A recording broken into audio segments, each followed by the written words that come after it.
Hello, ladies and a few good men, and welcome to this episode of the Autoimmune Rehab Podcast, where, as always, you can find and download show notes and listen to previous episodes online at autoimmunerehab.com or, of course, under Autoimmune Rehab on YouTube, Spotify, and Apple Podcasts. Today, I am going to be talking about something that I feel like is really important, something that can a lot of times be a challenge for us when we first get diagnosed with an autoimmune condition. And there are some of my guests that have offered some tips and some hints about how to do this, but I thought I would do a short personal episode with myself, delving a little bit into more detail into this topic. And this is the topic of advocating for yourself, empowering women with autoimmune diseases. So today we're going to have a brief conversation, and I'm just going to talk with you a little bit about the topic of self-advocacy when you have an autoimmune condition. And the main topics that we're going to cover are going to be the following: why you need to advocate for yourself, what to do at the doctor's office, what to do outside of the doctor's office, and how to educate others about the challenges that you face with an autoimmune condition. So the first one should be pretty obvious, especially if you are anywhere beyond just having diagnosed yesterday with an autoimmune condition. But let's talk a little bit about that anyway. So why you need to advocate for yourself? Well, the reality is when you have an autoimmune condition, if you haven't already picked up on this already from either listening to other episodes or from your personal autoimmune journey thus far, you have noticed that you really have to be your own advocate because nobody else is really going to do it for you. And a lot of times, unfortunately, you will not get the kind of treatment or care that you need from really any doctor unless you step up and really advocate for yourself, because the world of autoimmune is really complex, and unfortunately a lot of doctors really don't know how to handle it properly, and our so-called medical or healthcare system, which is really more of a sick care system, is really pretty clueless when it comes to that topic. And so you really just have to be your own advocate, stand up for yourself, because if you don't do it, then nobody else is going to do it for you. So at the end of the day, it's really that simple. So then let's talk a little bit about advocating for yourself at the doctor's office. So a couple of things to keep in mind when working with doctors when you have an autoimmune condition. So the first thing to keep in mind is that you are paying the doctor to be there and to help assist you. And if the doctor isn't giving you what you need or what you want, then fire the doctor. Don't be afraid to do that. And don't be afraid to move around and explore different doctors, check out, go to different doctors. Because the reality is that if you find exactly what you need from the very first doctor that you see once you get diagnosed with an autoimmune condition, you are extremely lucky, and that's extremely rare.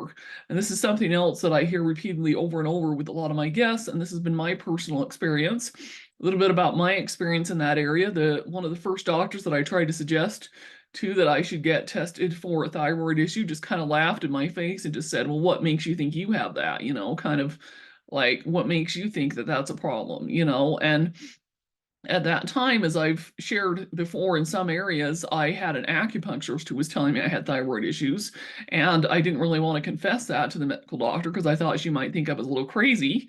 Looking back on it now, I feel like maybe I should have said something, and I'm not sure what she would have said in response to that, but I definitely had all the symptoms as well. And so, if doctors aren't taking you seriously, if they're not giving what you need, if they're just throwing a pill in your face and that's not really solving your problem, then find another doctor, because the reality is that you need a doctor that's actually going to work with you and partner with you. And a lot of times those doctors will have to be some kind of a functional medicine doctor. As I have also hinted at and mentioned before, if you weren't aware, a lot of chiropractors are also functional medicine doctors. So don't think of a chiropractor as being somebody who is only there to adjust your back or neck or frack you or whatever. A lot of times chiropractors are actually functional medicine doctors and can even run labs and do other things as well. So it's really, really important that you find one that you could work with and get along with. And even if they're maybe not officially a functional medicine doctor, some regular medical doctors know a lot more about autoimmune conditions than others. So you just have to shop around, like I said, and find the right one. And find one that you feel comfortable, like you can ask the questions that you need to ask and get the answers that you need to have answers for without being laughed at or being looked down upon or being made to feel stupid or other things like that. And so, a lot of advocating for yourself at the doctor's office merely just requires you to stand up and own your own power and not be afraid to ask those questions. And if you don't get the answers, be willing to go somewhere else. That is just, in a lot of ways, it's really that simple, although it's a little easier said than done, of course. And of course, when it comes to being outside the doctor's office, you basically are your own advocate when it comes to all aspects of your health. I mean, maybe you're at a different kind of practitioner, maybe you are this is leading into educating others. Maybe you're even at a family party and maybe they don't understand why you're not eating gluten or sugar or other things, even though maybe you don't have celiac disease, maybe you have a different autoimmune condition and they just don't understand. Educate them, pull up resources, blog posts, even have them listen to some of the interviews in this podcast if they're willing to do that. But, just realize that a lot of people, they're not walking in your shoes, so they don't understand where you are coming from. And it's your job to really be bold and be powerful and make a statement about how things are for you and how your life is going and what you need from that person and just go after it. So, I hate to put it this way, but to some degree, the real secret really to advocating for yourself and becoming empowered with an autoimmune disease is to not be a wimp, if I can put it mildly, to be bold and powerful and say, look, this is how things are.